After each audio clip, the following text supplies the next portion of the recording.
मागील 30 दिवसापासून आपण मद्यप्राशन करून जे वाहन चालवणारे आहेत ते 406 लोकांवरती कारवाई केली आहे। 374 कारवाई आहे ट्रिपल सीट जे वाहन चालवत आहेत अशा लोकांवर केले आहे आणि 24 कारवाया जे बुलेटचे जे सायलेन्सर कर्ण कर्कश आवाजाचे आहेत अशा बुलेटवरती आपण 24 लोकांवरती कारवाई केली आहे। किती आहे आणि कशा प्रकारची कारवाई? 406 ड्रंक अँड ड्राईव्हच्या कारवाई आहेत, ज्याच्यामध्ये 406 लोकांवरती पूर्ण जिल्ह्यामधून आपण त्याच्यावरती खटले दाखल केलेत आणि ते कोर्टामध्ये पाठवत आहोत। या लोकांना कोर्टामध्ये 10,000 रुपयेपर्यंतचा दंड होणार आहे। त्यांना ज्यावेळी समन्स येईल त्यावेळी त्यांनी हजर होऊन तो पे करायचा आहे। माझं सर्व नागरिकांना पुन्हा एकदा आवाहन आहे की ही जी मोहीम आहे ही आता थांबलेली नाहीये।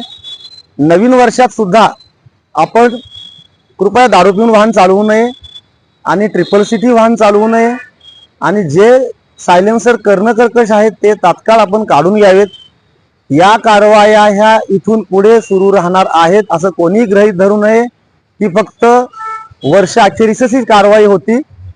सर्वांनी दक्षता घ्यावी आणि अपघात होणार नाहीत याची काळजी घ्यावी। धन्यवाद।